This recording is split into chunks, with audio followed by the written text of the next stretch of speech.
North Edmonton, the area that I grew up in.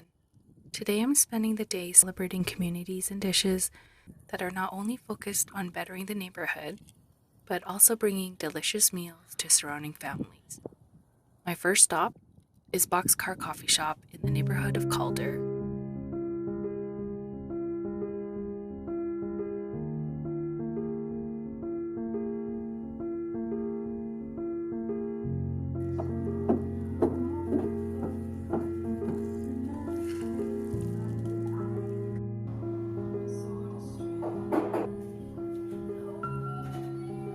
So I'm Jesse Watson. I've been in Calder about 12 years now.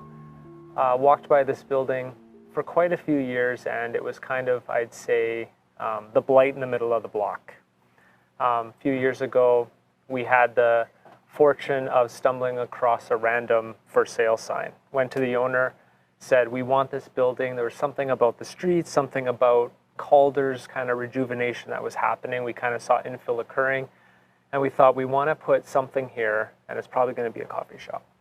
So flash forward to recent, we renovate the whole building over a few years. Yeah. Calder's history, don't know if you're too familiar with it, like you said. Yeah.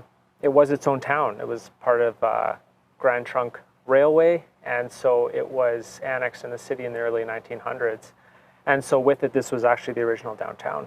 Oh, that's And super hence cool. the bank across the street, some iconic little commercial settings. So we thought it'd be pretty cool to do something to, bring back to Calder and make it a bit of a better place. So we were kind of fortunate. I'd say twofold. One, everyone's happy in a coffee shop, and it's I guess it'd be the epitome of community. You might have the occasional breakup here and there, but for the most case, people are happy you're getting coffee. Second, it's very community focused. Literally neighbors meet. And since it's opened, people from Greaseba down the street have come and they've connected. And actually people have come and seen each other. Actually, it was a couple weeks ago, a guy was walking by. He saw his babysitter of like 20 years ago. Oh my gosh. And they connected in the coffee shop. And I just don't think you get that in other settings. Mm-hmm. Also, the city was doing a bit of a renewal. And so they did a survey for us about 5 or 6 years ago, and it said the number one thing the neighborhood wanted was coffee shop. That's so great. So it kind of worked out that, so the more people in a neighborhood, the safer it becomes. Mm-hmm. And we've seen that. Crime's been decreasing, actually. Ever since this building's come, we've been watching crime trends. The police come here. The first day they were here, actually, the whole neighborhood was like, what's going down at Boxcar Coffee Shop? We're like, they're just having coffee. So awesome. It's an opportunity to make the community better. Everyone loves coffee, and it's kind of, I think, a lot of people's dream to just open up a coffee shop. Oh. And I do think that one building can change an entire street, and I think this building has really kind of transformed or starting to transform Calder in terms of Calder's had a bad rep for many, many years, right? And a lot of people said, Calder, boxcar, coffee shop just doesn't add up. Yeah. But I think they're coming and they're being pleasantly surprised by, it looks nice, it's cozy, and it feels inviting. And there's been absolutely, knock on wood, no issues so far in terms of roughness or issues. It's been great. The community's actually embraced it. Yeah, the horchata it's kind of a specialty of Boxcar.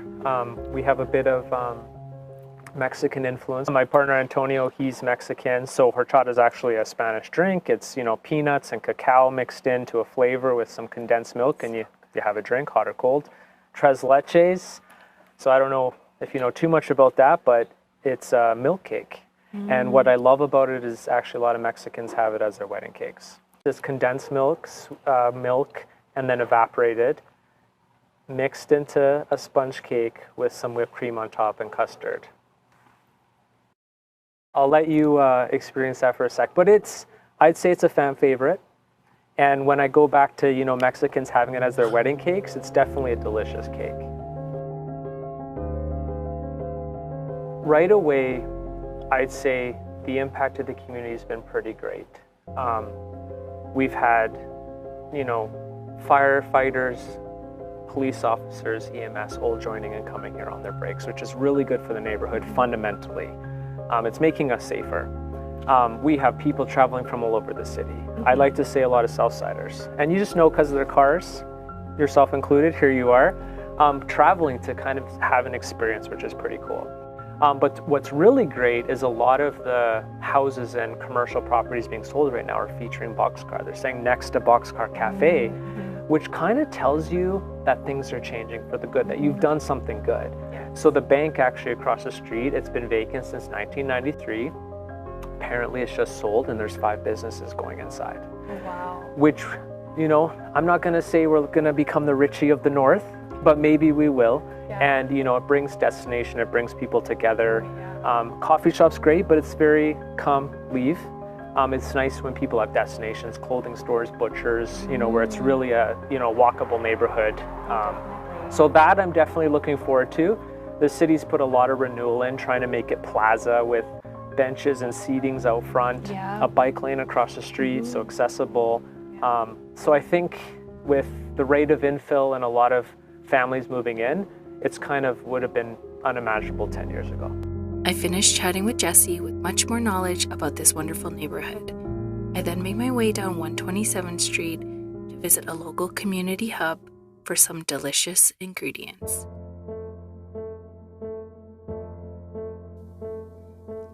Lucky Supermarket has been a local establishment for many Asian communities in the Northside for many years, with its first original location opened in 1982. It's been serving as the first Vietnamese grocery store and now home to many Edmontonians who are looking for special Southeast Asian ingredients, which is why I find myself here today. I'm shopping for ingredients to make a dish with my sister later this evening. Fresh herbs, tomatoes, different types of dried seafood, vegetables, live crab, and crab paste, together with other ingredients, will all be brought together as a dish later this evening to celebrate our family and culture.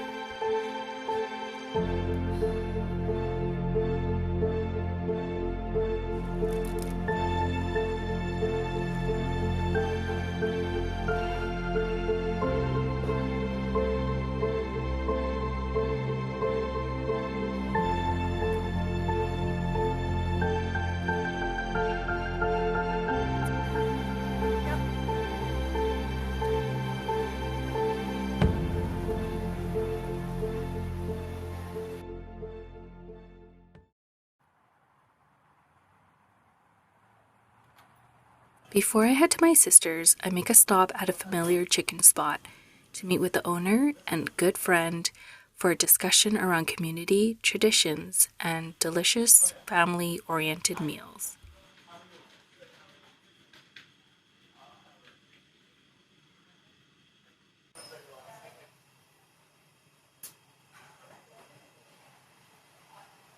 My name is Mohammed Saleh, and I'm the son of the owner of Ralph's Fried Chicken. We had a place for 35 years in Strathern. Strathern is always going to be dear to us because it was, you know, we set up roots there, we grew roots, and it's always going to be dear to us. We left Strathern because of a new development happening close to the LRT expansion. So they tore down the building. But eventually, hopefully, when they rebuild, we plan to go back, if they'll have us. I'm sure they would, and I'm sure we'd love to be back. But when we came north, because it's close to home, and this location has always been dear to me. I'm always next door in the Al Safadi building, and the Al Safadi supermarket, and they're incredible. So when this opportunity arose, I just couldn't say no, and I had to jump on it. Since then, it's been overwhelmingly amazing. It's just been incredible in every way. It's so busy here. Yeah, to be honest with you, the location's great. We tried our best to make sure we have a very clean store, and customer service is above everything and anything here. As long as my customers are happy, I'm happy. These values were instilled from my parents, especially my father. It was like one of the worst things that could happen when you had that convenience store in Strathern, that any child who doesn't come in gets a treat, just because if any little thing that can make a community better, he told us these small things always add up. So give a candy, sometimes somebody can't afford a meal, okay, come on in, don't worry, we'll take care of you this time. He instilled these values in us, and it's a lot to do with our religion and lots to do with our culture. And I'm talking about the Canadian culture as well. So just we have to be there for each other, and not everything's about making money. It's important. You got to make a living, and it's important. But at the same time, if your customers are not happy, they're never going to come back. So everything kind of ties into each other, right?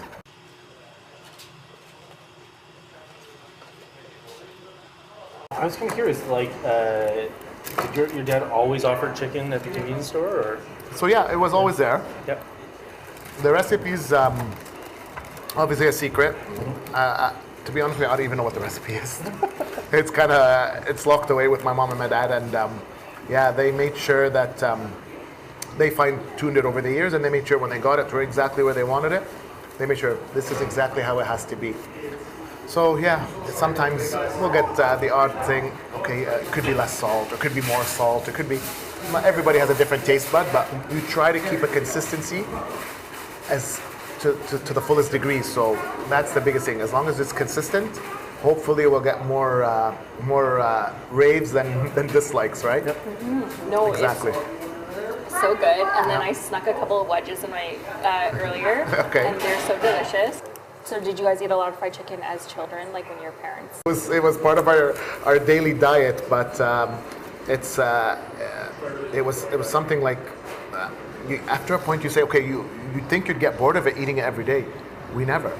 Even my kids, they call me, Dad, could you bring chicken home with you? I'm like, of course, Dad, I got you, don't worry. Could you bring a poutine? And it's kind of like a daily thing. It's not like once a week or once every 2 weeks. So yeah, it's part of our identity growing up, to be honest with you, and hopefully it'll continue to be. It's pretty much like a small little community, to be honest with you, in this building. But the biggest thing is next door is the supermarket next door, El Safadi's. They're incredible. They have everything that you need, and it's just that's why it's always busy. It's because their customer service. A lot of people can take lessons from them as well. They're incredible. And yeah, it's been amazing to be in the north, and we're so happy to be here. But to my Strathern family, we plan to go back. It's home there. No matter how much Northside is home to us, Strathern will always be close to the heart. It's where we started. Our roots are there, especially when it comes to Ralph's. After our chat, Mo leaves us to enjoy the rest of our meal. We get to talking more about the chicken and wedges. They have gravy as well. Yeah. I mean, really tasty, nice and crispy. It's cool that they've got it seems like they're doing lots of family size portions. So people are clearly coming here regularly for staple meal and not just And 24 wedges with each order. Yeah. That makes me very happy. It's honestly such a huge pile of food. I feel like that's also something that's maybe lost in restaurants that are a little bit more, I guess, I don't want to say fancier, but maybe a little bit more trendy, is that this is something that I talked with my chef friends about, which is that idea of generosity. So you're going to go to a fancy restaurant somewhere downtown that offers fried chicken. You're getting one piece, a small portion of fries, and that's kind of it. And I feel like there is something to be said about no, we have we can do this plentifully. We can still make a really great product. Yeah. And still make lots for everyone. Yeah, still make lots and still do pretty well for ourselves, with that kind of generosity mindset, which is, I feel a little bit lost in mainstream food culture, which is to let's make this really fancy, trendy thing, and then charge you lots of money for it. Which is, I think, Mo was saying, it is about community, and I think that idea is maybe a little bit lost in the mainstream consciousness of what is important about food, and how do we interact with that. Oh, definitely. Growing up, as a family of 6, my parents would seek out these types of establishments that have large portions, are delicious. And my dad would come home with these reasonably priced pizzas or chicken and wedges. We would go crazy as kids for this. And to not have for people to bring that kind of into a high dining setting and not have it available to the public, or not to the public, but to families who Yeah. choose not to go to a high-end dining restaurant. Well, I mean, and especially now, I feel like not all of it is affordable, right? You have to be Yeah. in a certain income bracket, Yeah. which again, there's nothing. It's not that that's wrong. I just find that like my tastes are now trending towards like, well, like who are like genuine people working in these restaurants who like own them, who have like a vested interest in providing for a community, and also like just trying to get by. And so I feel like there's it's more interesting to me like food wise, and then like community wise, Yeah. and then also value too. Yeah. Oh, yeah. Yeah. Chris and I finish our meal, and I get myself ready to go over to my sister's house.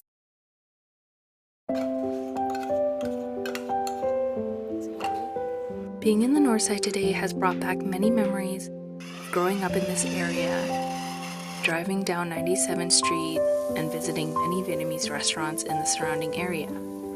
Something I used to do a lot with my dad before he passed away in 2021. My sister and I plan to end my day in the Northside cooking a Vietnamese dish called bông riu, a tomato, pork, and crab noodle soup that requires lots of preparation for its many different parts. To be honest, I actually don't know how to make this dish. It's all my sister's instructions today. But spending time with her and cooking with her allows me to still be part of the continuing traditions brought here by our parents. It's amazing to see how many families and homes are full of delicious dishes. The communities that grow within these neighborhoods, and the shops, grocery stores, and restaurants that pop up in these communities that allow Edmonton to feel safe and inclusive. The Northside is large and full of life. There is so much more to explore. I'm so thankful for my adventure today. I can't wait to spend more time exploring and showing more of what the Northside has to offer.